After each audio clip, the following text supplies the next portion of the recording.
बंदी छोड़ सतगुरु रामपाल जी परमेश्वर जी की जय हो।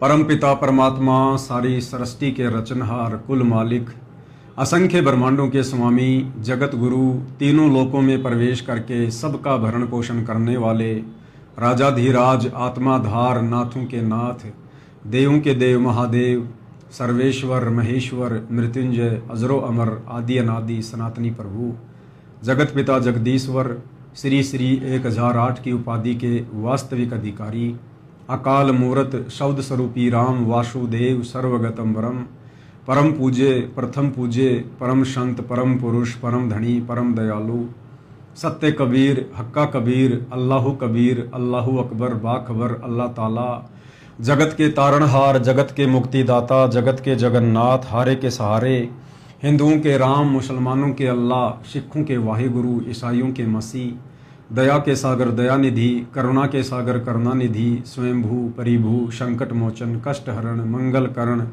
दुख भंजन अविगत कबीर निर्विकार निर्विषम परमात्मा अलय अलेख सतगुरु आदि अनादि सतगुरु असली मर्यादा पुरुषोत्तम असली राम असली कृष्ण असली घनश्याम असली मुरारी राजाओं के राजा महाराजाओं के महाराजा शहंशाहों के शहंशाह सम्राटों के सम्राट भगवानों के भगवान अल्लाहों के अल्लाह प्रभुओं के प्रभु मसीहाओं के मसीह सच्चे वाहिगुरु बाबाओं के बाबा पीरों के पीर सेठों के सेठ जगत सेठ सावरसा सेठ सर्वगुण संपन्न अनंत कोटि कलाओं के स्वामी अनंत कोटि ब्रह्मांडों के नायक योगियों में महायोगी ध्यानियों में महाध्यानी सिद्धों में परम सिद्ध ज्ञानियों में तत्व ज्ञानी ब्रह्म ज्ञानी महाज्ञानी परम ज्ञानी सर्वश्रेष्ठ ज्ञानी विज्ञानी युवा कबीर समर्थ कबीर असमवात अमित ओजा सच्चे रहनुमा करीम अल्लाह सुभान अल्लाह दुनिया के अंतिम पैगंबर 8 सितंबर 1951 से गांव धनाना जिला सोनीपत हरियाणा भारतवर्ष की पावन भूमि पे प्रकट रियल कल की भगवान श्री नारायण साकार हरि श्री बाबा साहेब नूर अनंत परमात्मा सच्चे दरवेश सच्चे बाखबर संत शिरोमणि सतगुरु रामपाल जी परमेश्वर जी के चरण कमल में साध संगति से जुड़े हुए देश विदेश से आप और हम सभी सत्सेवक भाई बहनों का अनंत कोटि दंडवत प्रणाम। सत्साई भाई और बहनों, बहुत बड़ी दया बहुत बड़ी मेहर पूज्य गुरुदेव भगवान की परमेश्वर रामपाल जी की, जिनके शुभ आशीर्वाद से विशेष आशीर्वाद से आप और हम सभी साध संगति से जुड़े हुए सत्सेवक भाई बहन इस सत भक्ति मार्ग पर मर्यादाओं के साथ निरंतर आगे की ओर बढ़ रहे हैं।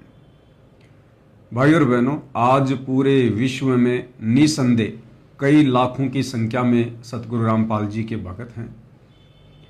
उन लाखों भक्तों में से जो विशेष दया विशेष मेहर साध संगति से जुड़े सत्सेवक भाई बहनों के ऊपर गुरुदेव की हो रही है, ये अविश्वसनीय है। क्योंकि ये कलयुग की बिचली पीढ़ी का समय है, पूर्ण मोक्ष प्राप्ति का समय है। और इस समय भाई और बहनों, परमेश्वर केवल इस भक्ति मार्ग पर उन्हीं आत्माओं को दृढ़ करेगा, उन्हीं आत्माओं के लिए परमात्मा सो यत्न करेगा, काल से लड़ेगा, जिन आत्माओं को सतगुरु रामपाल जी परमेश्वर जी ने सतलोक लेकर जाना होगा।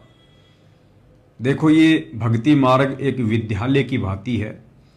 जिस प्रकार एक स्कूल में हजारों की संख्या में बच्चे एडमिशन लेते हैं, लेकिन कितने बच्चे पास होते हैं, कितने बच्चे फर्स्ट डिवीज़न आते हैं, कितने सेकंड डिवीज़न आते हैं और कितने बच्चे मेरिट में आते हैं। तो ठीक इसी प्रकार ये जो सतगुरु रामपाल जी परमेश्वर जी का सत्संग है, उनका भक्ति मार्ग है, ये एक प्रकार से स्कूल है, कॉलेज है।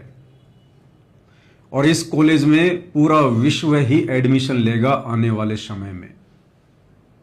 और उनमें से कितने बच्चे पास होंगे और कितने बच्चे सतलोक जाने के लिए तैयार होंगे, ये भाई और बहनों इस ज्ञान को समझने के बाद उस भगत के बुद्धि विवेक के ऊपर निर्भर करेगा कि परमेश्वर कितनी आत्माओं को सेलेक्ट करके सतलोक लेकर जाएंगे। तो इस भक्ति मार्ग पर जो सबसे बड़ी गलती हम कर देते हैं, हर किसी को भगत समझने की। जिसके गले में संत रामपाल जी का लॉकेट देखा या जिसके हाथ में संत रामपाल जी का रक्षा सूत्र देखा या जिसने अपने मुख से एक बार सत साहिब बोल दिया, नादानी में हम लोग उसको भगत समझ बैठते हैं। लेकिन भाई और बहनों, भगत कौन है, इस बात का निर्णय वो लॉकेट, वो रक्षा सूत्र या मुंह से बोला गया सत साहिब शब्द नहीं करेगा। संत रामपाल जी की वो भगत मर्यादाओं में कितना है, संत रामपाल जी की वो भगत शिक्षाओं पर कितना चल रहा है, सतगुरु रामपाल जी को वो भगत कितना समझ पाया है, और सतगुरु रामपाल जी के द्वारा जो शास्त्र अनुकूल भक्ति साधना दी गई है, इस पर मर्यादा में रहकर दृढ़ता के साथ वो भगत कितना चल पा रहा है। इस आधार से निर्णय होगा कि वो भगत है या भगत होने के बावजूद अभी वो जगत ही है। तो भाई और बहनों, सतगुरु रामपाल जी परमेश्वर जी का ये सत भक्ति मार्ग दुनिया के अन्य भक्ति मार्गों से अलग है, डिफरेंट है, भिन्न है। इस भक्ति मार्ग की मर्यादा, इस भक्ति मार्ग के नियम बहुत अनोखे हैं, विचित्र हैं, लेकिन शास्त्रों के अनुकूल हैं। तो भाई और बहनों, समझने में थोड़ा समय लगेगा, इसलिए जल्दबाजी बिल्कुल भी ना करें, तुरंत किसी भी बात पर कोई भी कमेंट ना दें, निर्णय ना करें, अपने आप को थोड़ा समय दें, बात के ऊपर विचार करें, विमर्श करें, चिंतन मनन करें, हो सके तो किसी से सलाह लें, उसके बाद निर्णय कीजिए कि मैं सही हूं या गलत हूं। तो भाई और बहनों, सतगुरु रामपाल जी के पंथ में वर्तमान में 2 पार्ट बन चुके हैं। इन बातों का बार बार जिक्र करना इसलिए जरूरी हो जाता है क्योंकि भीड़ बहुत ज्यादा बढ़ चुकी है, और इस भीड़ में कितने भगत हैं और कितने लोग भक्ति का ढोंग कर रहे हैं, ये भी बताना जरूरी हो जाता है। तो सन 2014 बरवाला कांड के बाद संत रामपाल जी की संगत में 2 पार्ट बन गए, यानी संगत 2 भागों में विभाजित हो चुकी है। एक भाग जिसे सतलोक आश्रम के नाम से जाना जाता है, जिसमें संत रामपाल जी के बेटा बेटी, भाई बंधु, रिश्तेदार, ये कोऑर्डिनेटर वगैरह, आश्रम संचालक, ये लोग शामिल हैं जो अपने तरीके से, मनमुखी तरीके से, काल प्रेरित होकर भगत समाज की मर्यादा तोड़वाने वाले कर्म ही करते रहते हैं। दूसरा पार्ट जिसे साध संगति कहते हैं, और साध संगति से जुड़े भाई बहनों को सत्सेवक कहते हैं, जो केवल अपने गुरुदेव के द्वारा दिए गए ज्ञान को आधार बनाकर ही भक्ति करते हैं। देखा देखी भेड़ चाल में या गांधारी की तरह आंखों पर काली पट्टी बांधकर किसी कोऑर्डिनेटर के आदेशों को फॉलो करके भक्ति मार्ग पर नहीं चलते हैं। संत रामपाल जी के बेटा बेटी, भाई बंधु, रिश्तेदारों को आधार बनाकर भक्ति मार्ग पर नहीं चलते हैं। गुरुदेव ने हमें क्या शिक्षा दी है, क्या दीक्षा दी है, सत्संग में किस प्रकार से भक्ति नियम बताए हैं, मर्यादा बताई है, क्या क्या सावधानियां बताई हैं, उन तमाम बातों को आधार मानकर वर्तमान में उनकी गैर हाजिरी में घर को ही सतलोक आश्रम बनाकर और अपने गुरु को ही अपना इष्ट मानकर, आराध्य देव मानकर, कबीर देव मानकर हम मर्यादा में रहकर भक्ति करते हैं। अब भाई और बहनों, जब साध संगति से जुड़े भाई बहन अपने घर पर, अपने घर को ही सतलोक आश्रम बनाकर और अपने गुरुदेव भगवान को प्रसन्न करने के लिए, खुश करने के लिए, उनकी मेहर प्राप्त करने के लिए जो भक्ति साधना करते हैं, जैसे कि अपने पूज्य गुरुदेव भगवान को ही अपना इष्ट मानना, आराध्य देव मानना, कबीर देव मानना, अपने गुरु के अलावा हम अपने घर में और किसी फोटो को जगह नहीं देते हैं। हमने गरीबदास जी की फोटो को, दादा गुरु जी की फोटो को, दाढ़ी मूछ वाले नकली कबीर की फोटो को, इन तमाम फोटोओं को हम साध संगति से जुड़े भाई बहनों ने घर से बाहर निकाल दिया है। हम केवल एकमात्र अपने गुरुदेव को ही दंडवत प्रणाम करते हैं, एकमात्र अपने गुरु का ही जयकारा लगाते हैं। गीता अध्याय 3 श्लोक 13 के अनुसार गुरु को इष्ट मानकर हम उन्हें भोग लगाते हैं, उसके बाद भोजन ग्रहण करते हैं। सुबह और शाम के समय गुरुदेव की वाणी के अनुसार कि पाती पंच पोहप कर पूजा, देव निरंजन और न दूजा, अपने गुरु को परमात्मा मानकर हम 5 दीपक वाली थाल के साथ गुरु की आरती उतारते हैं। अपने गुरु के ऊपर चवर करते हैं श्रद्धा भाव से, उन्हें परमेश्वर मानकर। घर घर में गुरुदेव भगवान के आसन लग गए हैं, बेड लग गए हैं। तो इन तमाम भक्ति क्रियाओं को देखकर जो कि साध संगति में हो रही हैं, जो दूसरा पार्ट है सतलोक आश्रम वाले, तो सतलोक आश्रमों से जुड़े भाई बहन इन तमाम प्रकार की साध संगति से जुड़े भाई बहनों की भक्ति क्रियाओं को देखकर और अज्ञानता के चलते अपने मन में कुछ शंकाएं उत्पन्न कर देते हैं। हालांकि उनकी इच्छा करती है कि हम भी गुरु जी को भोग लगाएं, बहुत अच्छा लगता है, हम भी गुरुदेव भगवान की 5 दीपक वाली थाल के साथ प्रतिदिन आरती उतारें। क्योंकि जब साध संगति की वीडियो भाई बहन देखते हैं तो उनके अंदर एक हिलोर उठती है, उनकी आत्मा उन्हें कहती है कि तुम भी आरती उतारो, यही तो तरीका है गुरु को प्रसन्न करने का। लेकिन सतलोक आश्रम से जो संत रामपाल जी के परिवार वाले हैं, कोऑर्डिनेटर हैं, नामदान संचालक हैं, उन लोगों के डर के कारण, उन लोगों के दबाव के चलते बेचारी नादान संगत इन भक्ति क्रियाओं को करने में असमर्थ हो जाती है, डर जाती है, भयभीत हो जाती है। अब ये डर लगना, भयभीत होना भाई और बहनों, ये कहीं न कहीं ज्ञान की कमी को दर्शाता है। क्योंकि बेचारी नादान संगत को डरा दिया जाता है कि भाई पवन दास गुरुद्रोही है, गुरुजी ने उसको गुरुद्रोही घोषित कर रखा है, गुरुजी ने उसको पंथ से बाहर निकाल रखा है। अगर तुम पवन दास के वीडियो देखोगे या पवन दास के अनुसार भक्ति क्रिया करोगे तो तुम्हारी मर्यादा खंड हो जाएगी, तुम्हारा नाम खंड हो जाएगा, तुम्हें आश्रम में आने नहीं दिया जाएगा, तुम्हें दूसरा नाम सतनाम नहीं दिया जाएगा, तुम्हें भी गुरुद्रोही घोषित कर दिया जाएगा, तुम्हारे नाम का एक पीला पर्चा निकाल दिया जाएगा। तो इस प्रकार से बेचारी नादान संगत को डरा दिया जाता है, धमका दिया जाता है। लेकिन उन तमाम आत्मा इस बात को स्वीकार करती है कि हाँ, हमने भी गुरुदेव की आरती उतारनी चाहिए, गुरुदेव के ऊपर चवर करना चाहिए, अपने एकमात्र गुरुदेव भगवान का ही जयकारा लगाना चाहिए, गुरुदेव के चरणों की सेवा करनी चाहिए, गुरुदेव के घर में बेड लगाने चाहिए। लेकिन वो डर के मारे चुप हो जाते हैं।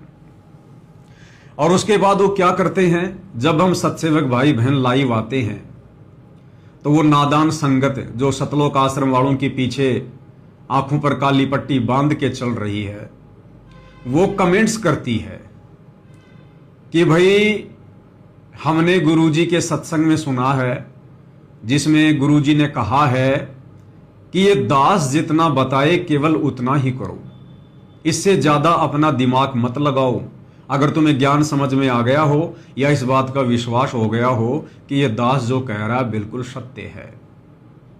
पहले आपको ये छोटा सा सत्संग जो वर्तमान में हिसार जेल से सतगुरु रामपाल जी विशेष संदेशों के माध्यम से भेज रहे हैं, आपको सुना देते हैं क्या कुछ गुरुदेव कह रहे हैं, सुनिएगा। तो जो दास कहे उतना ही करो, तुम अपनी बुद्धि कति छोड़नी पड़ेगी।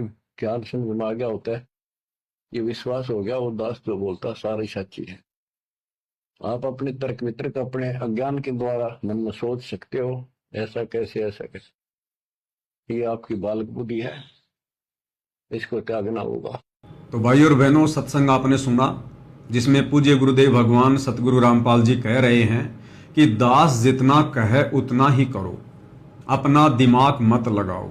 अगर तुम्हें ज्ञान समझ में आ गया है तो, अगर तुम्हें यह विश्वास हो गया हो कि दास जो भी कहेगा सत कहेगा, तो केवल उतना ही करो, इससे ज्यादा नहीं।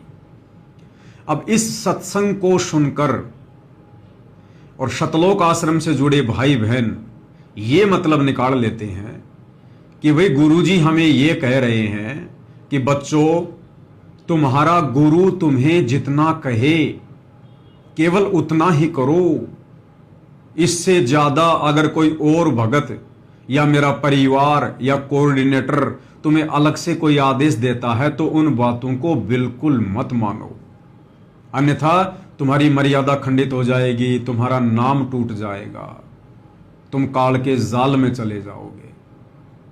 और इस सत्संग को आधार बनाकर फिर हम साध संगति से जुड़े सत्सेवक भाई बहनों को ब्लेम करते हैं कि भाई तुम साध संगति वाले गलत कर रहे हो, तुम लोग तो वो कर रहे हो जो पवन दास कह रहा है, जैसे गुरुदेव को भोग लगाना, गुरुजी की आरती उतारना, गुरुजी के ऊपर चवर करना, एकमात्र गुरुजी को ही दंडवत प्रणाम करना, एकमात्र अपने गुरु का ही जय जयकार करना, जयकारा लगाना। ये तमाम प्रकार की क्रियाएं जो तुम कर रहे हो ना, ये तुम पवन दास के कहे अनुसार कर रहे हो।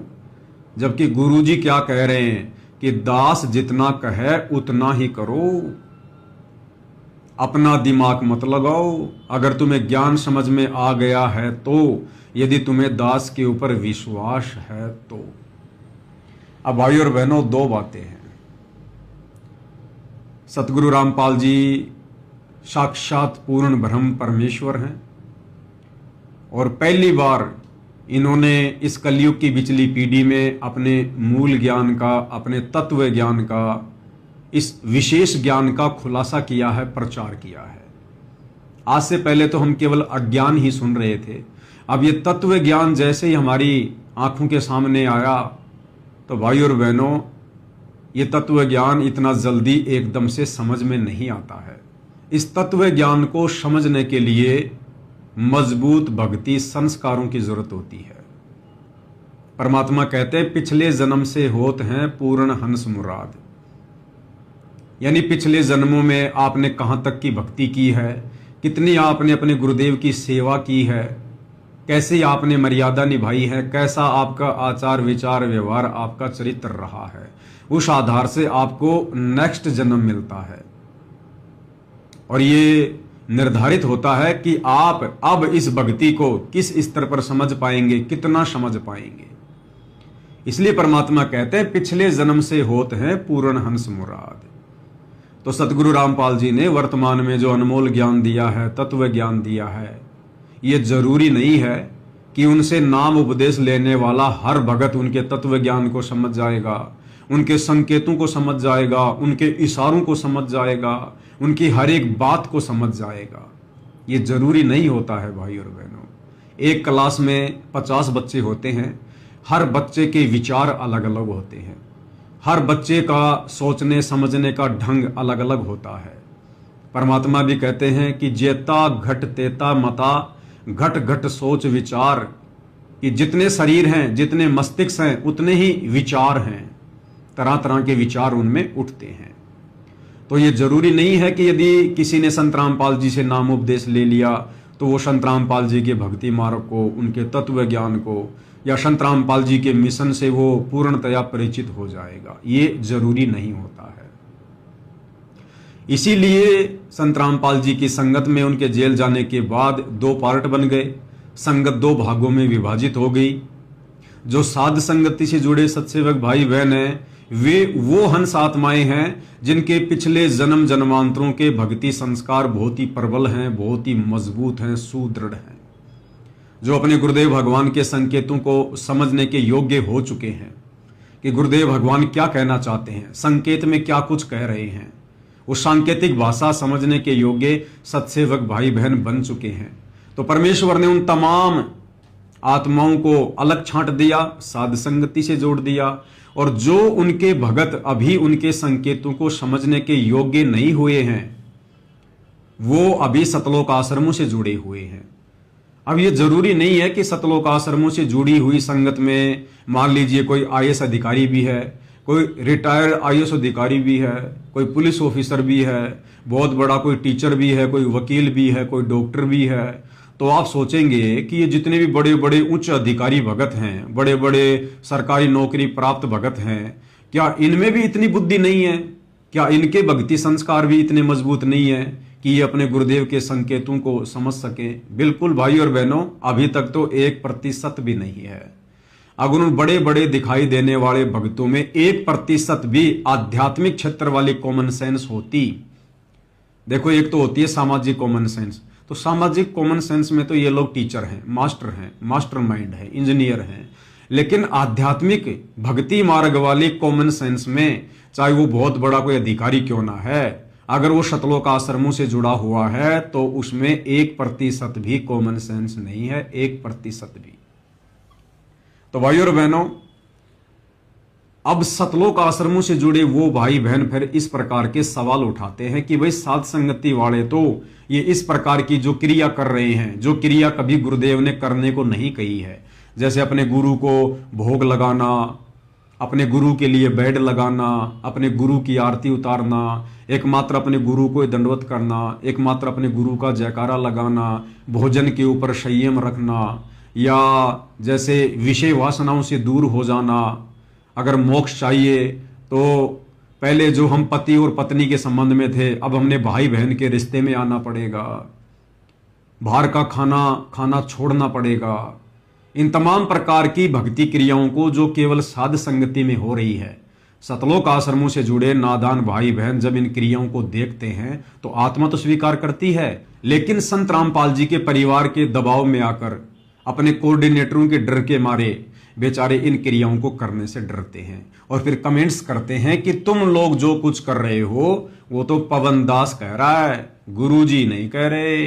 गुरुजी ने तो कह दिया कि दास जितना कहे उतना ही करो, अपना दिमाग मत लगाओ। अगर तुम्हारे ज्ञान समझ में आ गया है तो, अगर तुम्हें यह विश्वास हो गया हो कि दास जो कह रहा बिल्कुल सत्य है। ऑडियो एक बार फिर से सुन लो भाई और बहनों, ताकि आगे का वीडियो आप अच्छे से समझ सको। सुनिए। तो जो दास कहे उतना ही करो तुम, अपनी बुद्धि कति छोड़नी पड़ेगी। ज्ञान समझ में आ गया होता है, ये विश्वास हो गया वो दास जो बोलता सारी सच्ची है। आप अपने तर्क वितर्क अपने अज्ञान के द्वारा मन में सोच सकते हो, ऐसा कैसे ऐसा कैसे, ये आपकी बालक बुद्धि है, इसको त्यागना होगा। अब भाई और बहनों, तत्वदर्शी संत के सत्संग इतने सामान्य नहीं होते हैं कि आम भगत उनको समझ सके, उनको पकड़ सके कि संत अपने सत्संग के माध्यम से क्या कहना चाहता है।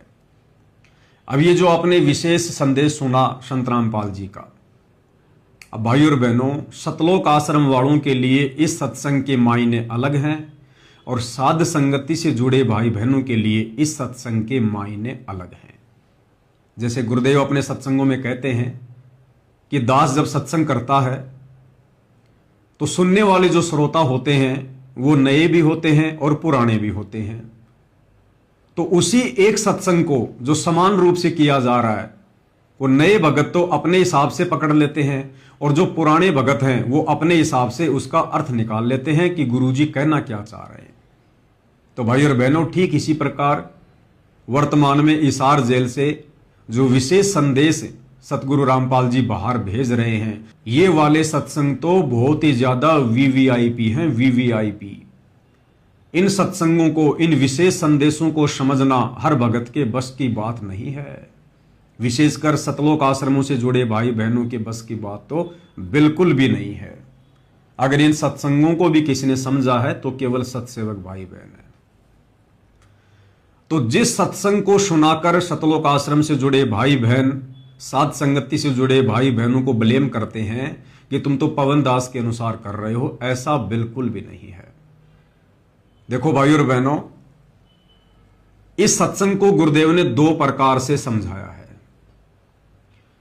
सतलोक आश्रम से जुड़े नादान भगत भाई बहनों के लिए, नादान भगत भाई बहन मैं क्यों कह रहा हूं, क्योंकि जो भगत अपने गुरु को मानुष मानता है, अपने जैसा एक व्यक्ति मानता है, इंसान मानता है, मां के गर्भ से जन्म लेकर आया हुआ एक व्यक्ति मानता है, वो भगत नादान भगत की श्रेणी में होता है। जो अपने गुरु को इष्ट नहीं मानता, अपने गुरु को अपना आराध्य देव नहीं मानता, या अपने गुरु के अलावा किसी और को परमात्मा मानता है, तो वो नादान भगत की कैटेगरी में होता है। और ये सारे के सारे अवगुण सतलोक आश्रमों से जुड़े भाई बहनों में भरे पड़े हैं। क्योंकि सतलोक आश्रमों से जुड़े भाई बहन अपने गुरु को परमात्मा नहीं मानते। अगर अपने गुरु को परमात्मा मानते तो उन भक्तों के घरों में, उनके दरबार में, उनके गले के लॉकेट में और इन सतलोक आश्रमों में फिर गुरु के अलावा किसी और की फोटो नहीं होनी चाहिए। जैसे दाढ़ी मूंछ वाले कबीर की फोटो। अगर आपने गुरु को कबीर मान लिया, इष्ट मान लिया, भगवान मान लिया, फिर दाढ़ी मूंछ वाला कबीर कौन है भाई? फिर गरीबदास जी कौन है? फिर दादा गुरु जी कौन है? फिर पंडित चिदानंद जी कौन है, जिनकी फोटोएं आप अपने घरों पर रखते हो, अपने दरबार में रखते हो, जिन फोटोओं के आगे आप दंडवत करते हो, जोत जलाते हो, खड़े होकर आरती करते हो, फिर वो कौन है? परमात्मा तो एक है, भगवान तो एक है, इष्ट देव तो एक है। तो सतलोक आश्रमों से जुड़े भाई बहन अभी भी अपने गुरु को परमात्मा नहीं मानते। तो ये जो विशेष संदेश है जिसमें गुरुदेव कह रहे हैं कि आप उतना ही करो जितना दास कह रहा है, तो सतलोक आश्रम से जुड़े भाई बहनों के लिए संत रामपाल जी का यह कहना है कि ए नादान प्राणियों, गुरु को मानुष मानने वाले भक्तों, तुम केवल उतना ही करो जितना तुम्हारा गुरु कह रहा है, ये दास कह रहा है।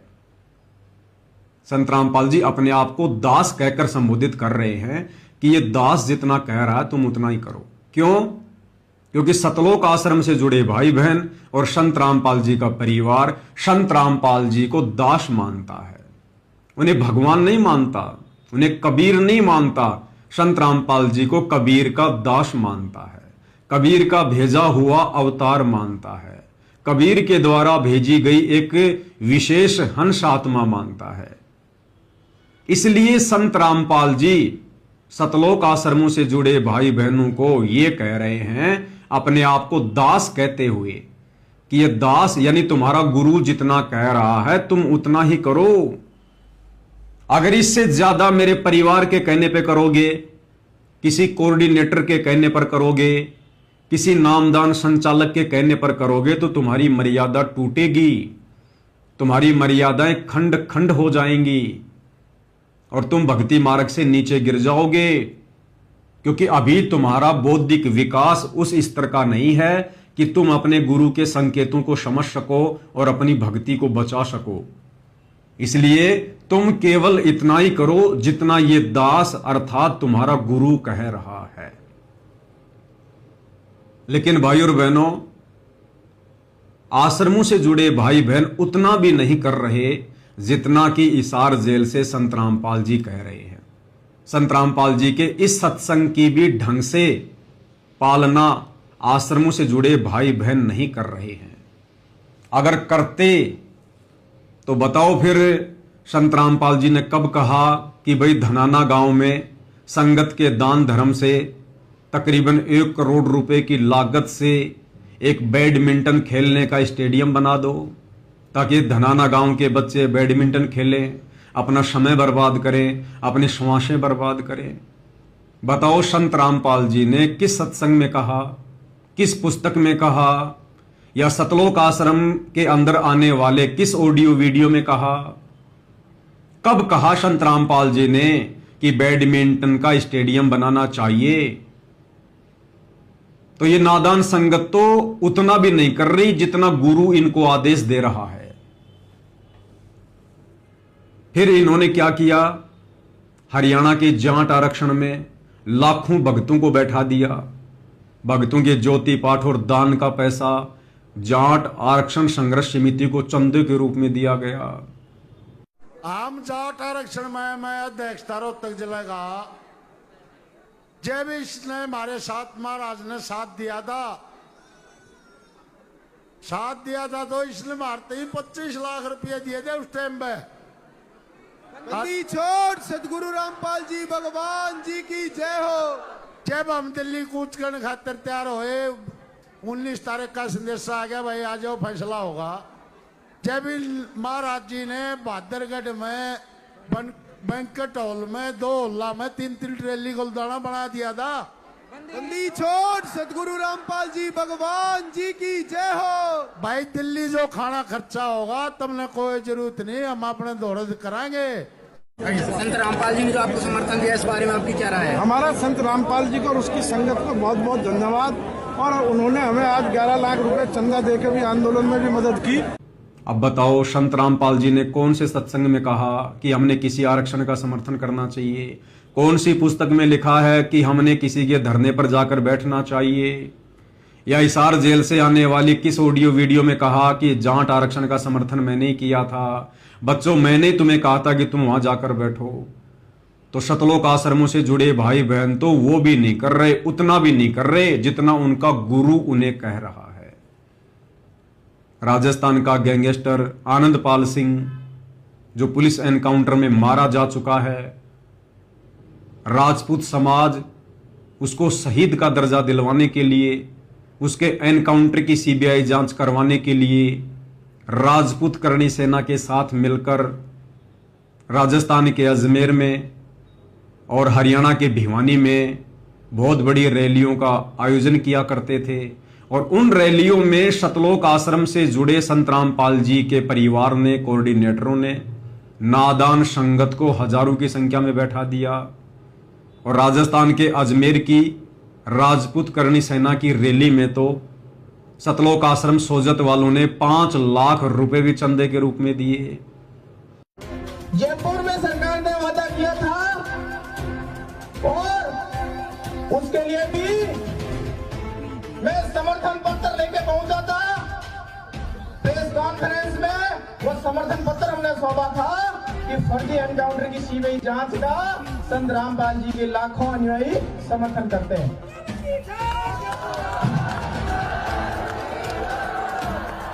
भारत माता की, भारत माता की, मां पद्मावती की, मां पद्मावती की, सत्य में इंकलाब।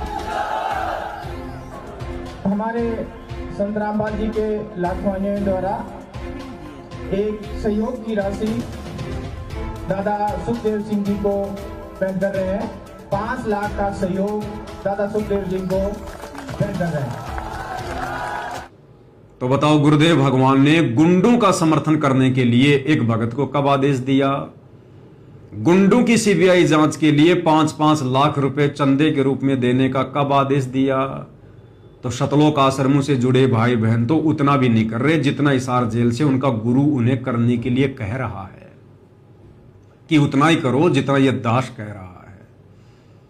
इसके अलावा और भी बहुत सारे कुकर्म भाई और बहनों, अयोध्या में जाकर संत रामपाल जी के परिवार ने राम मंदिर के दर्शन करने के लिए आने वाले काल उपासकों के लिए, यानी काल पूजा को बढ़ावा देने के लिए 1 महीने का भंडारा लगा दिया। कौन सी पुस्तक में लिखा है? कौन से सत्संग में जिक्र है? कब आदेश दिया गुरुदेव ने? सत साहिब जी, ये वीडियो सतलोक आश्रम द्वारा अयोध्या में लगाए गए भंडारे का है। और यहाँ पर आप देख सकते हैं गुरुदेव के दोनों लड़के, बड़ा लड़का वीरेंद्र, छोटा लड़का मनोज, दोनों इस भंडारे में बैठे हैं, शामिल हैं। दोनों वहाँ पर उपस्थित थे और बहुत बड़ा पंडाल वहाँ पर लगाया गया था। करोड़ों रुपया संत रामपाल जी के भक्तों का, उनके ज्योति पाठ और दान का, आन उपासना में सहयोग करते हुए सतलोक आश्रम मैनेजमेंट हरियाणा द्वारा बर्बाद किया गया। भाई और बहनों, हमारे गुरुदेव भगवान कहते हैं कि तीनों देवा काल हैं, ब्रह्मा विष्णु महेश, और भूले चूके समझियो ले सतगुरु उपदेश। परमात्मा तो इस काल की और काल के पुत्रों की इस पूजा पाठ को बंद करवाने के लिए आए हैं, अपनी यथार्थ सतभक्ति सतलोक से लेकर।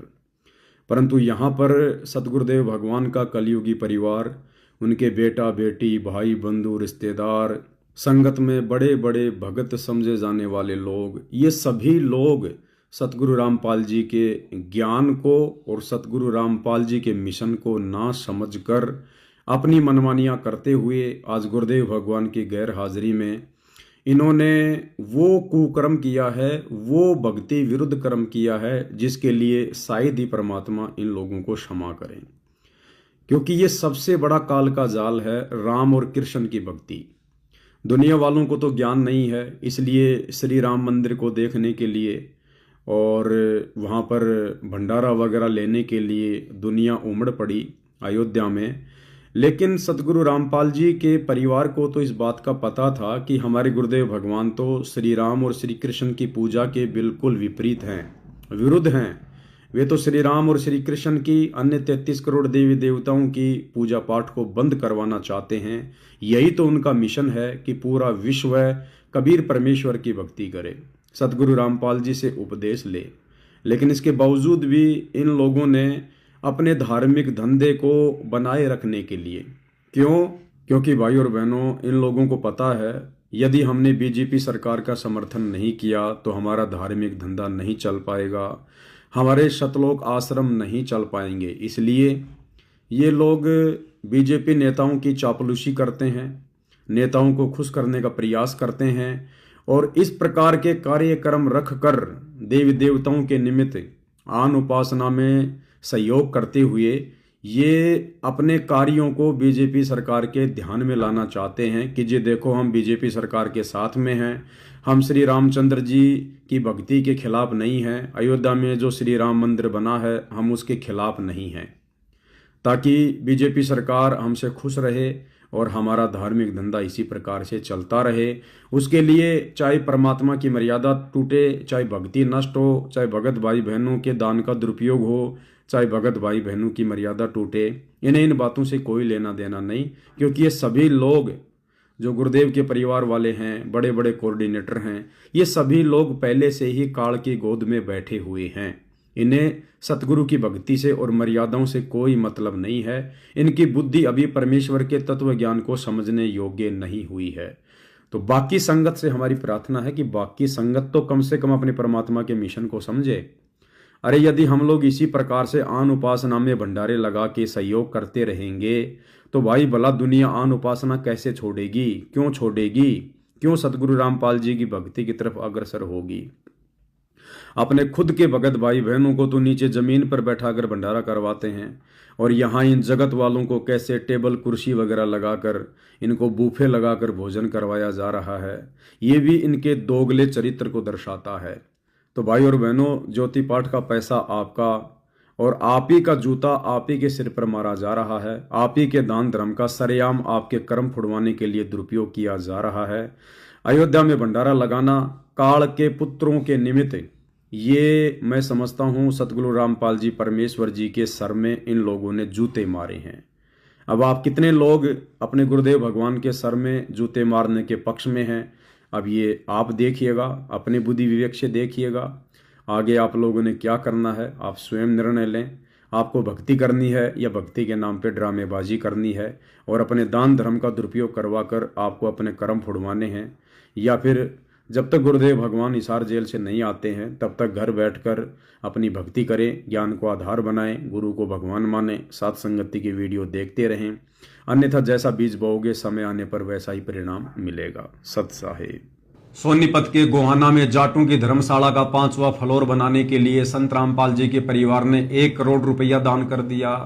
कौन से सत्संग में आदेश दिया गुरुजी ने, कौन सा भक्ति विधान में लिखा हुआ है? क्या यह कदम नई उम्मीद और समर्पण का परिचायक है? इस दान से महासभा को जाट भवन के निर्माण में महत्वपूर्ण मदद मिलेगी। बहुत बढ़िया जी काम हो रहा है। ये बहुत सच्ची पूछो तो हमने जिस दिन नींव टकी न उसी दिन हमारी सोच बदल गई थी। हम भी कुछ सहयोग कराएंगे जी। तो हमारी एक कमेटी बनी हुई है जी वहाँ आश्रम के अंदर जी। तो हमने गुरुजी से प्रार्थना करी, हम कोई भी काम करते हैं तो गुरुजी से प्रार्थना करके करते हैं। ठीक है। गुरुजी ने आदेश दिया भी जो तारा मन में वो कर दो। गुरुजी ने आदेश दिया भी जो तारा मन में वो कर दो। गुरुजी ने आदेश दिया भी जो तारा मन में वो कर दो। गुरुजी ने आदेश दिया भी जो तारा मन में वो कर दो। तो क्या मन में आई है आप ही बताइए।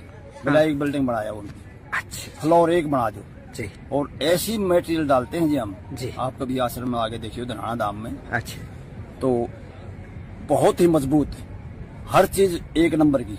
अच्छा 2 नंबर की चीज हमारे पास नहीं मिलेगी, खाने में भी नहीं मिलेगी। तो ये तो मटेरियल है जी, मटेरियल है। तो हमारी एक सोच है अगर हम इस ऊपरली बिल्डिंग को हमारे गुरुजी के आदेश से हम इसको बनवाने के लिए आए। तो जाट महासभा जो काम कर रही है उससे प्रभावित होकर आप ये बात कह रहे हैं ना? बिल्कुल प्रभावित होके।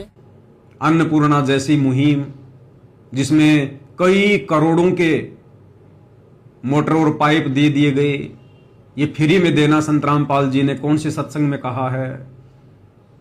कई जगत वालों के 15-15 लाख में 10-10 लाख में मकान बना दिए गए। संत रामपाल जी ने कौन से सत्संग में कहा है कि आपने इस प्रकार से लोगों के मकान बनाने हैं?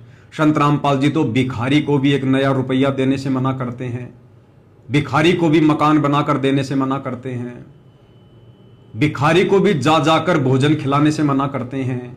अगर आप परोपकार करना चाहते हैं, आपके दिल में दया है प्राणियों के प्रति, तो मानव शरीरधारी प्राणी को मनुष्य जीवन प्राप्त करवा दे। बुरा वो भी नहीं है जैसे एक पक्षी है, अपने घर पर दाने डाल दो, कुत्ता आता है रोटी डाल दो, अपने ही घर पर डालो, कहीं विशेष स्थानों पर मत भटको, ये व्यर्थ है। और अतिथि आता उसको भोजन करवा दो, कोई भी मांगने वाला आता उसको मत दो, उसको पैसा मत दो, कई भक्त कहते हैं ये तो फिर हमारे दिल में दया खत्म हो जाएगी यदि हम भिखारी को पैसा नहीं देंगे। परमात्मा कहते हैं दया का प्रयोग भी विधिवत करने से ही लाभ होगा, अन्यथा वो आपका भी भक्ति नाशक और दूसरे का भी हानिकारक, दूसरे को भी हानि कर देगा। जैसे फिर ये अन्नपूर्णा मुहिम के तहत घर घर जाकर राशन बांटना, ये कौन से सत्संग में है, कौन सी पुस्तक में लिखा है गुरुदेव ने, कौन से भक्ति विधान में है, कब किया गुरुदेव ने आज से पहले? तो शतलोक आश्रमों से जुड़े भाई बहन, जो साध संगति से जुड़े भाई बहनों को ब्लेम करते हैं, उनको जरा अपनी गिरेबान में झांक लेना चाहिए कि तुम क्या कर रहे हो वर्तमान में। अगर हम सत्सेवक भाई बहन गलत कर रहे हैं तो तुम भाई आश्रमों से जुड़े भाई बहन क्या सही कर रहे हो? अरे नादानो, तुम तो अपने गुरुदेव की उन बातों को भी फॉलो नहीं कर रहे जो बातें गुरुदेव तुम्हें कह रहे हैं। हम सत्सेवकों ने कम से कम तुम्हारी तरह इतनी नादानी दिखाकर, मूर्खता दिखाकर गुरु को नाराज तो नहीं किया। हमने स्टेडियम बनाने में किसी का सहयोग नहीं किया, हमने मकान बनाने में किसी का सहयोग नहीं किया, हमने किसी भी भंडारे में जो जगह जगह जाकर लगाए जाते हैं उन भंडारों में हमने सहयोग नहीं किया। 2019 में आश्रम वालों ने कांग्रेस को वोट डलवा दिए, हमने सहयोग नहीं किया। 2024 में बीजेपी को वोट डलवा दिए, हमने सहयोग नहीं किया। परशुराम की जयंती में सतलोक आश्रम वालों के द्वारा नादान भक्तों को बैठा दिया गया, हमने तो सहयोग नहीं किया। हरियाणा के मुख्यमंत्री की रैली में, भारत के प्रधानमंत्री की रैली में सतलोक आश्रम से भक्तों को बसों में बैठा बैठा कर भीड़ के रूप में भेज दिया जाता है। हम सत्सेवक भाई बहनों ने तो इस प्रकार से कोई नादानी नहीं दिखाई, कोई मूर्खता नहीं दिखाई, और फिर उल्टा हमारे को ब्लेम कर रहे हो कि तुम सत्सेवक गलत कर रहे हो, जबकि सारी भक्ति विरुद्ध क्रिया और गलत काम आप सतलोक आश्रमों से जुड़े भाई बहन संत रामपाल जी के परिवार के पिट्ठू बनकर भेड़ चाल में चलकर कर रहे हो। तो भाई अपनी गिरेबान में जरा झांक कर देखो कि आप लोग जो भक्ति क्रिया कर रहे हो, क्या ये क्रिया गुरु को प्रसन्न करने वाली है? क्या इन तमाम भक्ति विरुद्ध क्रियाओं को करने से तुम्हारा गुरु नाराज नहीं होगा? क्या तुम्हारी मर्यादा खंडित नहीं हो रही है?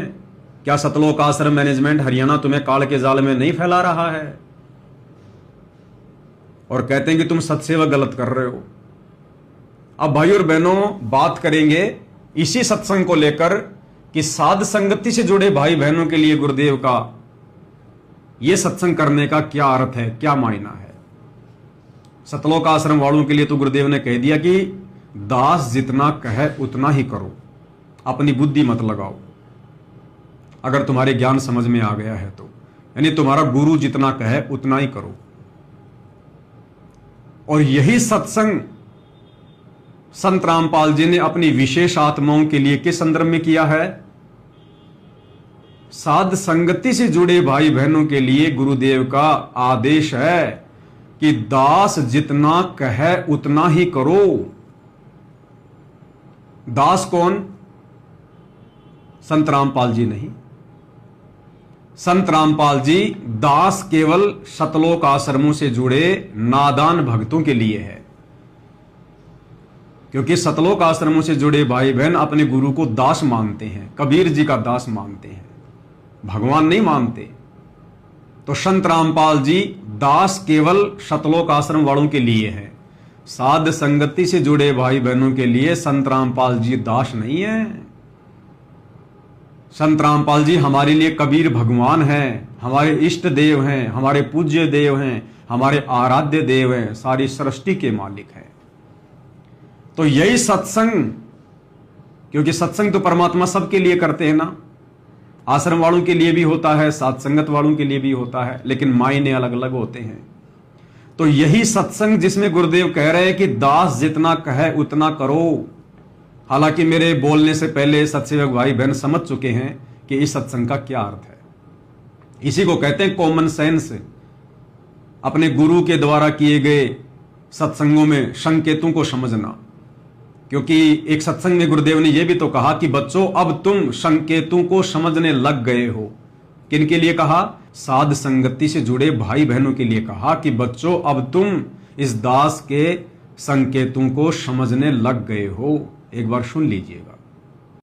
यानी कुछ देर भी पूरे संत की संगत में आ जा तो ऐसी गजब की बातें बताते हैं वो क्योंकि संत तो बैठते मालिक की चर्चा करेगा, और ऐसी बात का अगर जो अगले के खटके तो अवश्य आत्मा पकड़ जाती है। जो कोयल के बच्चे होते हैं अपनी माँ की बोली तुरंत समझ जाते हैं, एक बार बोलते ही कान खड़े हो जाते हैं उनके, दूसरे बोल पड़ती है तो उठकर चल पड़ते हैं। इसी प्रकार जो परमात्मा के हंस होते हैं वो पूर्ण संत की सत्संग को, संकेतों को समझना शुरू कर देते हैं। तो भाई और बहनों, गुरु के संकेतों को समझने योग्य केवल सत्सेवक भाई बहन बने हैं। तो यही शब्द साध संगति से जुड़े भाई बहनों को क्या संदेशा दे रहा है? इस आर जेल से, इस विशेष संदेश के माध्यम से साध संगति से जुड़े भाई बहनों को परमात्मा ये कहना चाह रहे हैं कि साध संगति के लिए मैंने जिस आत्मा को खड़ा किया है, निमित्त बनाया है, इस पवन दास को, तो गुरुदेव कह रहे दास जितना कहे उतना ही करो। क्योंकि हमारे लिए दास कौन है? हमारे लिए दास हमारे भगत भाई है। ये पवन दास आप भाई बहनों के लिए दास है। आप भाई बहन मुझ पवन दास के लिए दास हो। अब हम अपने गुरुदेव को दास नहीं कह सकते, क्योंकि हमें अंदर से पता चल चुका है, इस तत्व ज्ञान से पता चल चुका है, हमारी आत्मा ने स्वीकार कर लिया कि संत रामपाल जी दास नहीं हैं, ये तो दासों के भगवान हैं। दास तो केवल उनके लिए हैं जो अपने गुरु को मानुष मानते हैं। तो यहां गुरुदेव के द्वारा यह कहना कि दास जितना कहे उतना ही करो, तो साध संगति से जुड़े भाई बहनों के लिए गुरुदेव का संकेत है कि इस भक्ति मार्ग पर संगत को दो भागों में विभाजित करके और अपनी विशेष आत्माओं को जो मैंने साध संगति से जोड़ दिया है, और साध संगति में संदेशे देने के लिए जिस आत्मा को निमित्त बनाया है, वो मेरा दास यानी ये पवन दास जितना तुम्हें संदेशा दे, जितना तुम्हें कहे, केवल तुम उतना ही करो। भजन करे राम दुहाई रे, भजन करे राम दुहाई रे। गरीबदास जी आंखों में आंसू भर के लिखवाया करते थे, देखिए बूंदी बनेगी गिरना काल न कैसे गुमराह कर रखे बच्चे भगवान के। इनकी आंख नहीं खुलती निकम्या की, परमात्मा आकर चले गए। मैं लाग रखन इब्दास को सेवा दे रखी रहा, और क्यों कर समझावा तो वो कौन सी भाषा बोला ने बताओ। परमात्मा आकर चले गए। मैं लाग रखन इब्दास को सेवा दे रखी रहा, और क्यों कर समझावा तो वो कौन सी भाषा बोला ने बताओ। परमात्मा आकर चले गए। मैं लाग रखन इब्दास को सेवा दे रखी रहा, और क्यों कर समझावा तो वो कौन सी भाषा बोला ने बताओ। कित फंस का बैठिए तुम आँख खोल लो, पता मेरा के लागू हो तो क्या भगवान के लगते थे, फिर सब कुछ लगते हो तो मितांबर मिट रहे तुम्हारे लिए। यानी वो सब कुछ तो हमने करना ही करना है जो हमारे गुरुदेव ने सत्संगों में कह रखा है। वो भक्ति क्रिया, वो नियम मर्यादा, वो तो सारी हमने निभानी है। इसके अलावा गुरु की मेहर प्राप्त करने के लिए जो भक्ति क्रिया करनी होती है, गुरु का विशेष आशीर्वाद प्राप्त करने के लिए, गुरु की विशेष रजा प्राप्त करने के लिए, जिस मेहर के बिना हम शतलोक नहीं जा सकते। क्या कहते हैं गुरुदेव? इन बाता के पाइए कर सतगुरु नजर निहाल, राजी कर सतगुरु रूठेनु। तो सतगुरु की विशेष मेहर प्राप्त कैसे होती है? एक छोटा सा सत्संग आपको सुनाते हैं जिसमें गुरुदेव क्या कह रहे हैं। खाली गुरु से नाम लेकर भक्ति करने से गुरु की विशेष मेहर, विशेष आशीर्वाद प्राप्त नहीं होता। विशेष मेहर प्राप्त करने के लिए क्या करना पड़ेगा, ये छोटा सा सत्संग आपको बताएगा, सुनिए। कहते हैं इब तुम्हारा जो कल्याण कैसे होगा कि सतगुरु जो तत्वदर्शी संत है उसको नजर निहाल कर के इतना उनके अनुसार उनके मर्यादा में चल के वो तेरे ऊपर गदगद हो जाए। वो संत के मेरी प्यारी आत्मा परमात्मा को पाने के रास्ते पर बिल्कुल सही चल रही है, तो अंदर से जो एक हिलोर आती है संत के अंदर से, जिस भक्त की, जिस बहन भाई की क्रियाओं से जो प्रसन्न हो जाता है कि ये सही मर्यादा में चला, तो वो जो एक रजा आती है उसके बाद फिर एक उसके प्रति कसक जाती है कि बहुत अच्छी, और परमात्मा अपने बच्चे पर मेहर रखना, ऐसे ही चले। तो वो एक आशीर्वाद आपको एक्स्ट्रा मिलता है जिसको ग्रेस मार्क कहते हैं। तो यहां कहते हैं इन बातों के पाइए कर सतगुरु नजर निहाल है। मान ले तन यो ज्ञान भी हो गया कैसे ऐसे होता तो, और सतगुरु नजर निहाल हुआ नहीं, तुझे सार नाम फिर सार शब्द मिला नहीं तो भी बात बिगड़ेगी। इसलिए ये कल्याण कहती है बातें कहने सुन की ना है, कर पाड़ने की है। तो भाई और बहनों, सत्संग आपने सुना कि किस प्रकार से हम गुरु को पहले प्रसन्न करें, और जब गुरु प्रसन्न हो जाएगा उसके बाद गुरु अपना विशेष आशीर्वाद उस आत्मा के प्रति छोड़ता है। एक विशेष मेहर, एक विशेष रजा सतगुरुदेव से उस भगत के प्रति जाती है। उस मेहर को प्राप्त करने से, जिसको ग्रेस मार्क भी कहते हैं, उसको प्राप्त करने से भाई और बहनों हमारा स्थायी रूप से सतलोक में निवास होगा। इसलिए गुरुदेव भगवान साध संगति से जुड़ी आत्माओं को संदेशा दे रहे हैं इस सत्संग के माध्यम से कि दास जितना कहे उतना ही करो।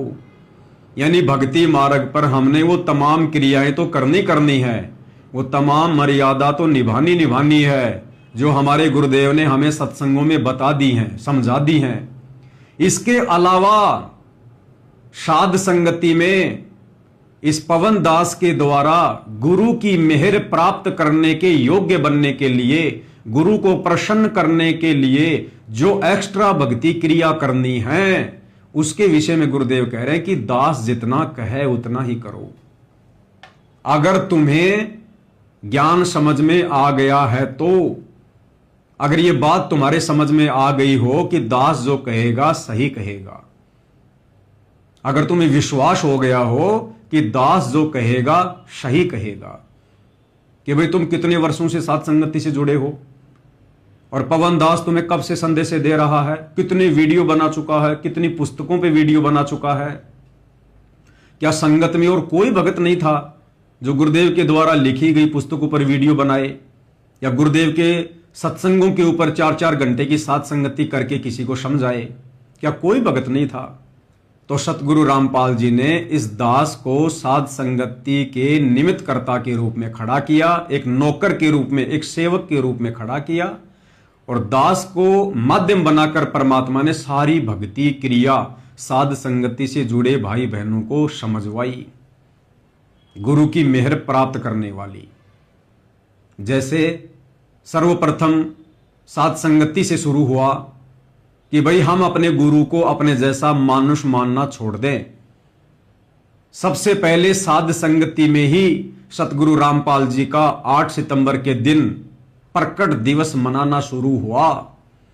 उसके बाद से सतलोक आश्रम वालों ने 8 सितंबर का दिन मनाना शुरू किया, उनके जन्मदिन के रूप में, ना कि प्रकट दिवस के रूप में। तो सबसे पहले संदेशा किसके माध्यम से दिया गया? साध संगति के माध्यम से। सबसे पहले कबीर का जून के महीने में प्रकट दिवस मनाना, यह कहां से बंद हुआ? साध संगति के माध्यम से। क्योंकि जब गुरु को प्रकट हुआ मान लिया, गुरु को परमात्मा मान लिया, फिर उस नकली कबीर दाढ़ी मूंछ वाली फोटो का प्रकट दिवस क्यों मनाएंगे? तो वो भी साध संगति के माध्यम से बंद हुआ। उसके बाद अपने गुरुदेव भगवान की आरती, यदि आप स्वस्थ हैं, समय है, तो खड़े होकर कीजिए। हम पहले उन पत्थरों के आगे भी तो खड़े होकर आरती किया करते थे श्रद्धा भाव से, और हाथ में भक्ति बोध लेकर आरती करना शुरू कीजिएगा।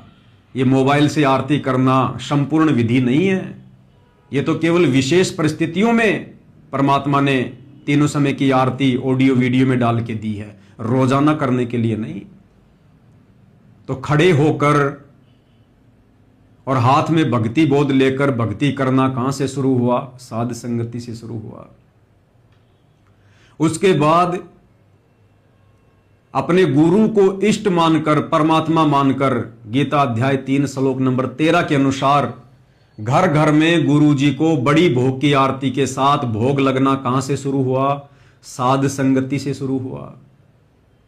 उसके बाद अपने गुरु को अपना इष्ट मानकर, परमात्मा मानकर, और जो संकेत गुरुदेव ने संध्या आरती की शुरुआत में छुपा रखा है कि पांति पंच पोहप कर पूजा, देव निरंजन और न दूजा, यानी अपने गुरु को अपना इष्ट मानकर और 5 दीपक वाली थाल के साथ उनकी आरती उतारनी चाहिए। यह संकेत आपको कहां से मिला? इसकी शुरुआत कहां से हुई? साध संगति से हुई।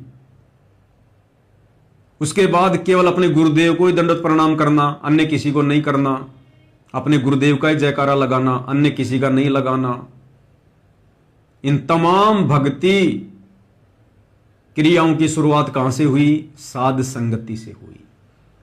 और वर्तमान में भक्ति मार्ग पर हम कैसे सफल हों, कैसे हमें दृढ़ता मिले, कैसे हमारे भाव बने, जो तमाम नई नई भक्ति क्रियाएं जिनसे गुरु प्रसन्न होता है, कहां से शुरू हो रही है? साध संगति से।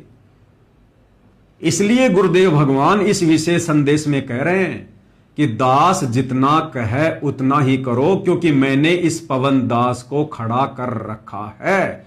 और अब ये पवन दास जिसने पिछले 10 वर्षों में तुम लोगों को कभी भटकाया नहीं, तुम लोगों से कभी झूठ नहीं बोला, तुम लोगों को कभी ठगा नहीं, तुम लोगों को कभी भ्रमित नहीं किया, केवल तुम लोगों के सामने वीडियो बना बना के मेरी पुस्तकों के ऊपर, मेरे सत्संगों के ऊपर केवल तुम्हें दृढ़ ही करने का काम किया है। इसलिए गुरुदेव कह रहे हैं कि अगर तुम्हें विश्वास हो गया हो कि दास जो कहेगा सही कहेगा, तो अब इस भक्ति मार्ग पर साध संगति से जुड़कर वैसा ही करो, उतना ही करो जितना ये दास कहे, ये पवन दास कहे। और पवन दास क्या कहेगा? जो सतगुरु रामपाल जी का आदेश होगा, जो उनके सत्संगों में होगा और जो उनके सत्य प्रेरणा होगी। इससे ज्यादा दास ने ना कुछ आपको पहले कभी कहा, ना कभी दास आपको आगे कहेगा। क्योंकि परमात्मा जिस आत्मा को खड़ा करता है, उस आत्मा के ऊपर परमात्मा अपना पूर्ण आशीर्वाद बख्श देता है। इसलिए भाई और बहनों, गुरुदेव के इस सत्संग के 2 मायने हैं, 2 आधार है। सतलोक आश्रम वालों के लिए दास का अर्थ है संत रामपाल जी, क्योंकि ये लोग अपने गुरु जी को दास मानते हैं, भगवान नहीं मानते हैं, कबीर जी का भेजा हुआ दास मानते हैं। और साध संगत वालों के लिए दास का अर्थ है ये पवन दास, आप सत्सेवक भाई बहनों का नौकर, आप लोगों का सेवक, जो सतगुरुदेव के आदेश से आप लोगों की सेवा में हमेशा हाजिर रहता है। अब सतलोक आश्रमों से जुड़े भाई बहन जिन भक्ति क्रियाओं को लेकर विरोध जताते हैं कि भाई तुम साध संगत वाले तो जो भक्ति क्रिया कर रहे हो ना, जैसे आरती उतारना, गुरुदेव को भोग लगाना, गुरुदेव के ऊपर चवर करना, ये मनमाना आचरण है, गुरुजी ने तो कभी नहीं बताया, तुम लोग तो पवन दास के अनुसार चल रहे हो। तो भाई और बहनों, आप और हमें तो पता चल ही गया है कि हम पवन दास के अनुसार चल रहे हैं, या पवन दास जो गुरुदेव के सत्संगों के अनुसार बताता है, भक्ति मार्ग के अनुसार बताता है, हम वो कर रहे हैं।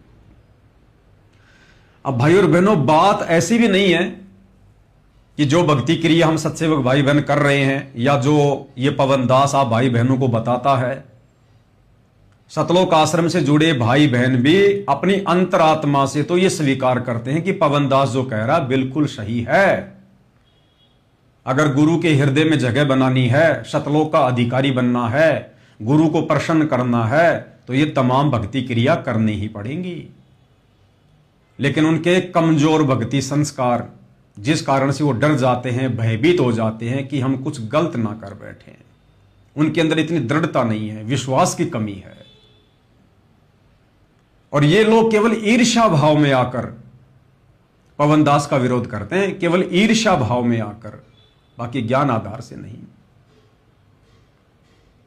अभी आश्रम से जुड़े भाई बहन किस बात का विरोध करते हैं कि ये पवन दास 5 दीपक वाली थाल के साथ में सुबह शाम गुरुजी की आरती उतारता है, सत्सेवक भाई बहनों को भी उतारने के लिए कहता है, जो कि गलत है, ये सही नहीं है, ये गुरुजी के आदेशों के खिलाफ है, इससे आप लोगों की मर्यादाएं टूट चुकी हैं। तो इन सतलोक आश्रमों से जुड़े नादान भाई बहनों को जब हम सत्सेवक भाई बहन अपने गुरु को इष्ट मानकर उनकी आरती उतारते हैं तो इनको गलत लगता है। और भाई और बहनों, आपने देखा होगा संत रामपाल जी के मान सम्मान के कार्यक्रम में आजकल क्या हो रहा है। आपको गांव धीरणवास का, गांव डाया हिसार का मान सम्मान का कार्यक्रम का एक वीडियो दिखाता हूं। और अब तो यह भी क्लियर हो चुका है कि यह तमाम कार्यक्रम कौन आयोजित करता है। गांव वाले तो करते नहीं, सतलोक आश्रम वाले करते हैं।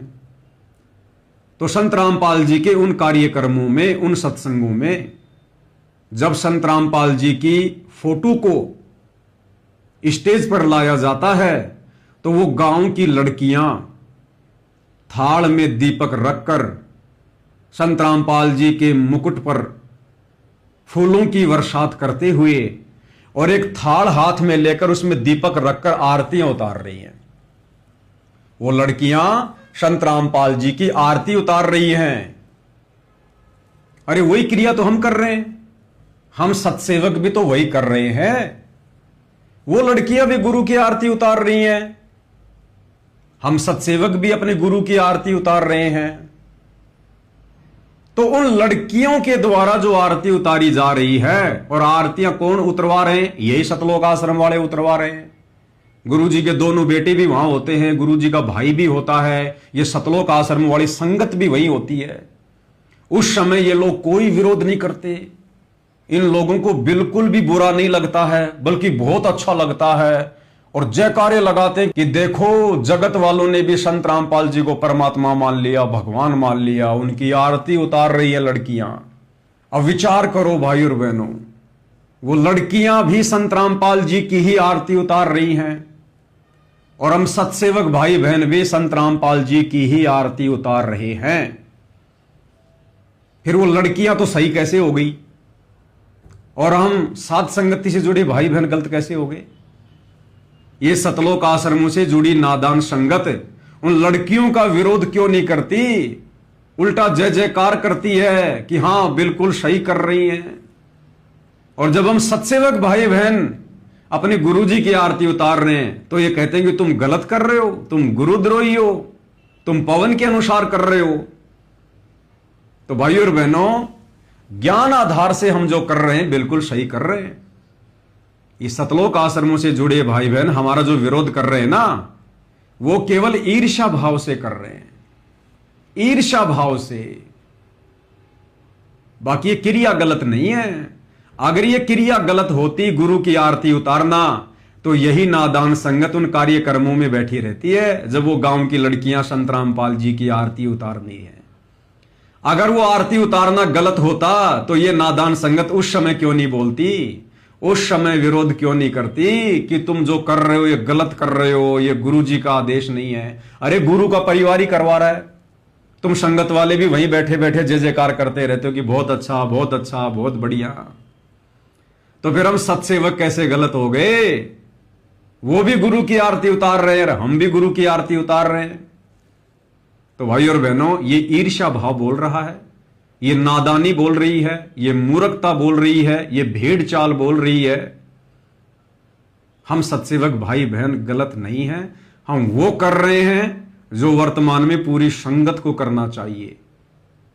हम गुरु की मेहर प्राप्त करने के लिए, गुरु को प्रसन्न करने के लिए ये तमाम भक्ति क्रिया करके ये दिखाना चाहते हैं कि हमने अपने गुरु को परमात्मा मान लिया। हालांकि गुरु को तो पता है कि किसने मान लिया और किसने नहीं मान लिया, लेकिन सत्सेवकों के माध्यम से इस प्रकार की भक्ति क्रिया करवाकर परमात्मा आप सतलोक आश्रमों से जुड़े नादान भाई बहनों तक भी संदेशे पहुंचाना चाहते हैं कि नादानो, तुम क्या कर रहे हो? तुम भी वही करो जो मेरे सत्सेवक बच्चे कर रहे हैं, अन्यथा पीछे रह जाओगे देखा देखी में, भेड़ चाल में। अब संगत वाले ये भी कह सकते हैं कि भाई वो तो गांव वाले हैं, वो तो जगत वाले हैं, वो तो कुछ भी कर सकते हैं।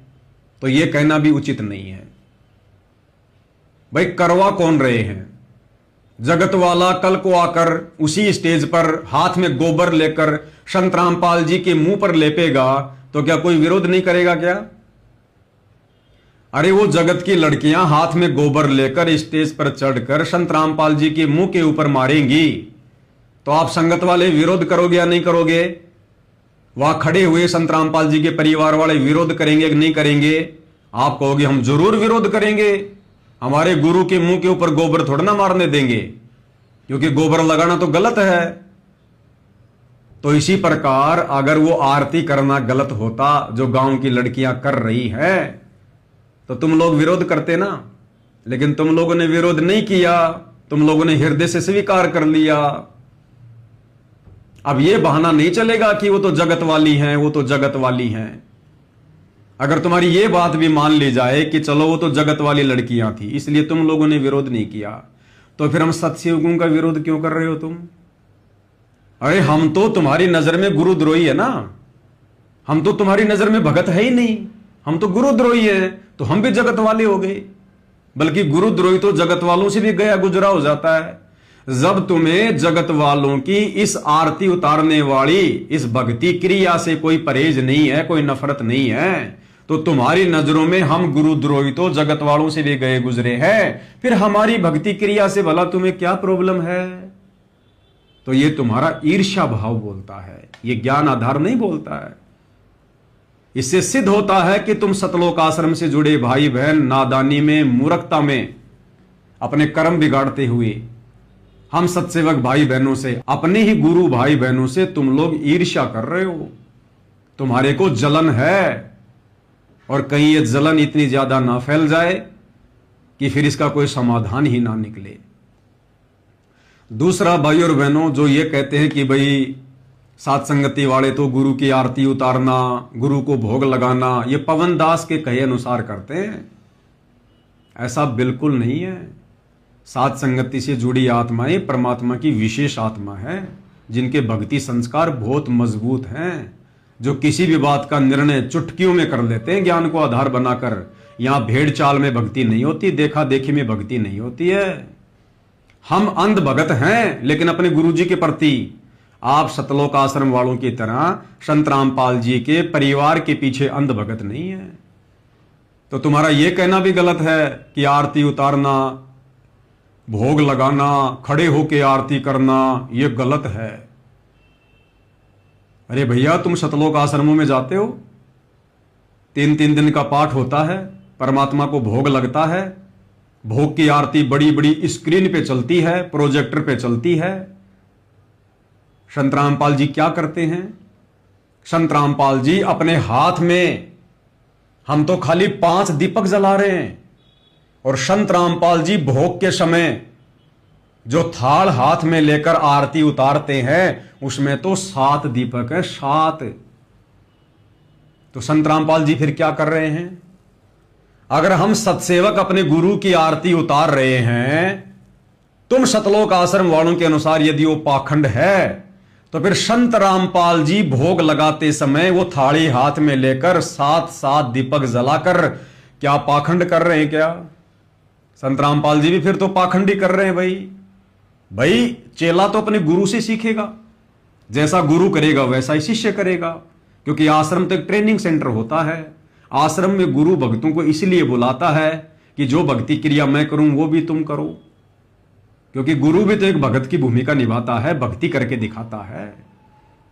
अगर हम सत्सेवक भाई बहन पाखंड कर रहे हैं गुरु की आरती उतार कर, तो संत रामपाल जी भी सतलोक आश्रम में भोग के समय अपने गुरु के आगे आरती उतारकर पाखंड कर रहे हैं। भाई अगर हम सत्सेवक भाई बहन अपने गुरु को भोग लगाकर पाखंड कर रहे हैं, तो संत रामपाल जी भी भोग के समय आरती करके खड़े होके चवर करना, थाल लेके आरती घुमाना, भोग की आरती करना, फिर तो संत रामपाल जी भी पाखंडी कर रहे हैं। भाई फिर तो संत रामपाल जी से भी तुम लोग नफरत करो, संत रामपाल जी को भी छोड़ दो फिर तुम लोग, क्योंकि जो पाखंड संत रामपाल जी कर रहे हैं वो ही पाखंड हम सत्सेवक कर रहे हैं। तो भाई और बहनों, ना तो ये पाखंड है, ना ये कोई गलत क्रिया है, केवल नादान भगतों की समझ का फर्क है। संत रामपाल जी आध्यात्मिक टीचर हैं। स्कूल एक ट्रेनिंग सेंटर होता है, यानी जहां सत्संग होता है वो ट्रेनिंग सेंटर होता है, और सतगुरु ऐसी भक्ति क्रिया करके अपने आप को एक भगत के रोल में, एक दास के रोल में, इस प्रकार की भक्ति क्रिया दिखाकर कि नादानों, जिस प्रकार से मैं अपने गुरु को अपना इष्ट मानकर, अपना भगवान मानकर उनको भोग लगा रहा हूं, खड़े होकर भोग की आरती कर रहा हूं, खड़ा होकर अपने गुरु की आरती उतार रहा हूं, अपने गुरु के शीश के ऊपर चवर कर रहा हूं, ऐसे ही जिस दिन तुम भक्तों को यह बात समझ में आ जाए कि हमारा गुरु सतगुरु रामपाल जी मां के गर्भ से जन्म लेकर आया हुआ कोई आम व्यक्ति नहीं है, कोई मानुष नहीं है, ये किसी कबीर भगवान का दास नहीं है, ये स्वयं दासों का भगवान कबीर भगवान है, हमारा इष्ट देव है, तो उसके बाद तुम लोगों ने भी अपने गुरु के साथ में इसी प्रकार से व्यवहार करना है। यानी अपने गुरु को इष्ट मानकर, आराध्य देव मानकर उनकी पूजा करनी है, उनकी आरती उतारनी है। पाती पंच पोहप कर पूजा, देव निरंजन और न दूजा। गीता अध्याय 3 श्लोक 13 के अनुसार अपने गुरु को भोग लगाना है। अरे भैया, भोजन हम रोजाना खाते हैं, भोजन हम रोजाना खाते हैं। महीने में एक बार आश्रम में जाकर भोग की आरती करने से पाप नहीं कटेंगे। रोजाना भोजन खा रहे हैं तो रोजाना आरती करनी पड़ेगी, भोजन को पाप नाशक बनाना पड़ेगा। और भक्ति बोध जिसमें तीनों समय की आरती है, उसमें सारी आरतियां गुरुदेव ने क्यों लिखी है भाई? अरे भक्ति बोध में गुरुदेव ने जो नित्य नियम लिखा है, क्यों लिखा है? हम भक्तों के लिए, हम रोज करते हैं। दोपहर की आरती लिखी है, क्यों लिखी है? हम भक्तों के लिए, हम रोज कर रहे हैं। संध्या आरती लिखी है, क्यों? हम भक्तों के लिए, हम सब रोज कर रहे हैं। संध्या आरती के बाद अन्नदेव की छोटी आरती, फिर अन्नदेव की बड़ी आरती क्यों लिखी है? हम भक्तों के लिए, कि भोजन खाने से पहले आरती करो, भोजन खाने के बाद आरती करो। हम सब रोज कर रहे हैं। और उसके बाद फिर भोग लगाने की विधि लिखी हुई है। अब ये भोग संगत क्यों नहीं लगा रही, जब सारी आरतियां हम भक्तों के लिए गुरुदेव ने भक्ति बोध में डालकर हमारे को दे रखी हैं और हम सारी आरती कर रहे हैं, तो फिर भोग की आरती क्यों नहीं कर रहे, जो उसी भक्ति बोध में भोजन खाने के बाद जो बड़ी आरती उसके बाद में जो लिखी हुई है? क्यों? क्योंकि करेगा वही जिसने अपने गुरु को कबीर मान लिया होगा, गुरु को इष्ट मान लिया होगा। और जैसा गुरु ने गुरु को भगवान मानकर हमें आश्रम में आरती करना सिखाया, चवर करना सिखाया, भोग लगाने सिखाया, तो इस प्रकार से ये सारी क्रिया अपने गुरु को इष्ट मानकर, कबीर मानकर वही करेगा जिसने वर्तमान में अपने गुरु सतगुरु रामपाल जी को अपना कबीर भगवान मान लिया होगा। अन्यथा नहीं कर पाओगे, और यदि आप करोगे तो वो भक्ति क्रिया आपकी सफल नहीं होगी। इसलिए भाइयों और बहनों, इस नादानी को छोड़ो। बड़ी मुश्किल से असंख्य जन्मों के बाद ये बिल्ली के भाग का छिक्का टूटा है। परमात्मा ने इस कलयुग की बिचली पीढ़ी में हमें मनुष्य जन्म दिया है, अपनी शरण में लिया है, और ये अनमोल भक्ति बख्शी है जो दुनिया में किसी के पास नहीं है, मोक्ष दिलाने वाली भक्ति। और इस भक्ति मार्ग पर भी यदि आप भेड़ चाल में चलोगे, गुरु के परिवार के पीछे भेड़ चाल में चलोगे, अपने कोऑर्डिनेटरों के पीछे भेड़ चाल में चलोगे, तुम कैसे भक्ति मार्ग पर सफल हो पाओगे? अरे हमने नाम दीक्षा भक्ति की शुरुआत गुरु के परिवार को देखकर नहीं की, किसी कोऑर्डिनेटर को देखकर नहीं की। हमने गुरु का ज्ञान सुनकर, ज्ञान को समझकर, गुरु से उपदेश लेकर की है। तो हमने भक्ति मार्ग पर अगर सफल होना है तो गुरु भगवान को देखकर चलना पड़ेगा, गुरु के आदेशों के अनुसार चलना पड़ेगा, जो आदेश गुरुदेव ने सत्संगों में दे दिए हैं। संत कभी किसी को अलग से ट्रेनिंग नहीं देता, अलग से आदेश नहीं देता। संत ने जो भी आदेश देना होता है सार्वजनिक तौर पर अपने सत्संगों में देता है, पुस्तकों में देता है। तो गुरुदेव ने हमें तमाम प्रकार के आदेश दे रखे हैं, और हमने सत्संग रूपी आदेशों को आधार बनाकर ही भक्ति सफल करनी पड़ेगी। कल को गुरुदेव भगवान सतलोक चले जाएंगे, फिर कहां से आदेश लाओगे? क्या उस समय भी गुरु के परिवार के पीछे अंधे होके चलोगे, कोऑर्डिनेटरों के पीछे अंधे होके चलोगे? जो गुरु का परिवार, जो कोऑर्डिनेटर तुम्हें वर्तमान में ही गुरु के रहते सहते काल के मुंह में झोंक रहे हैं, तुमसे तमाम प्रकार की गंदी राजनीति करवा रहे हैं, दुनिया भर के उल्टे उल्टे भक्ति विरुद्ध कर्म करवा रहे हैं, तो गुरु के जाने के बाद वो तुम्हें कहां से सतलोक का रास्ता दिखा देंगे? अरे कैसे तुम्हें सतलोक मिल जाएगा? गुरु के सतलोक जाने के बाद तो तुम सतलोक जा ही नहीं पाओगे। हमारे पास में मौका ही सतलोक जाने का तब तक है जब तक गुरु भगवान धरती पर है। तो हमने तो इस कदर भक्ति करनी है, इस कदर गुरु को समर्पित होना है, इस कदर मर्यादाओं में रहना है, इस कदर हमने गुरु को राजी करना है। राजी कर सतगुरु रूठे नू, कि सतगुरु रामपाल जी भगवान धरती पर रहते सहते हम आत्माओं को सतलोक में भेज दे, हमारा शरीर छुड़वा दे। उसी के लिए भाई और बहनों, साध संगति से जोड़कर परमात्मा जिन जिन आत्माओं को सतलोक लेकर जाना चाहते हैं, उन आत्माओं से इस प्रकार की भक्ति क्रिया करवा रहे हैं। क्योंकि भक्ति मार्ग पर यदि आपने सफल होना है तो सबसे पहला मूल मंत्र है गुरु को ही भगवान मानना, गुरु को ही परमात्मा मानना।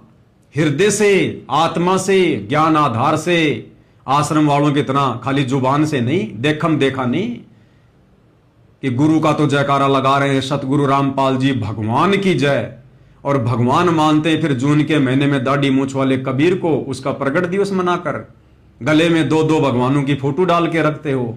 आत्मा एक है, उसका परमात्मा भी एक ही है। आप सतलोक आश्रम वाले भाई बहन अपने भगवान को पहचान नहीं रहे अभी।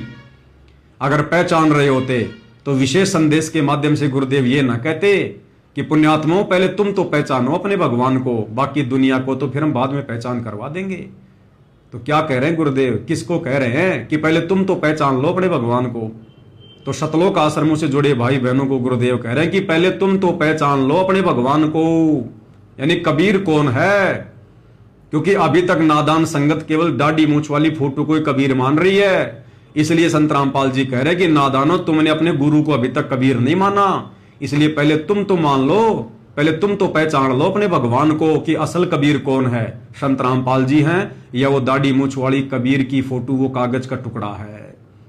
ये सत्संग भी सुन लो, एक बार सुनो। अब समझ लो मेरे बेटा बेटियों, इसने बने बढ़ाए ना खोइयो मत ना। बढ़ना बड़ा कठिन है, खोना तो आसान है।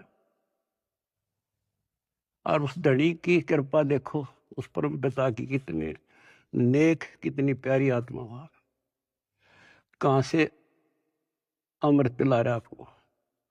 अपने भगवान ने तुम तो पहचान लो, बाकियों को पहचान हम करावांगे क्योंकि वो भी उसी के बच्चे।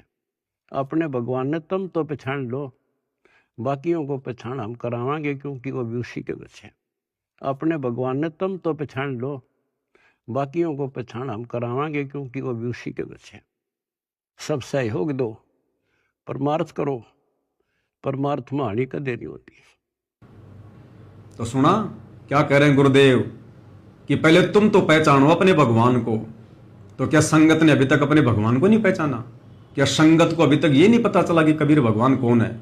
ये तो सारी संगत जानती है कि दाढ़ी मूछ वाला कबीर भगवान है, दाढ़ी मूछ वाला कबीर भगवान है। सबके घरों में दाढ़ी मूछ वाले कबीर की फोटो रखी है, सतलोक आश्रमों में बड़ी बड़ी फोटोएं रखी हैं। फिर कौन से कबीर भगवान के लिए कह रहे हैं वो भगवान है? फिर गुरुदेव कौन से भगवान को पहचानने के लिए कह रहे हैं? गुरुदेव कहना चाहते हैं, नादानो, ये कागज का टुकड़ा, ये दाढ़ी मूछ वाली फोटो कबीर भगवान नहीं है, तुम्हारा सतगुरु है असली कबीर भगवान। इसलिए गुरुदेव आश्रम वालों को कह रहे हैं कि पहले तुम तो पहचान लो अपने भगवान को, बाकी दुनिया को तो पहचान फिर हम करवा देंगे।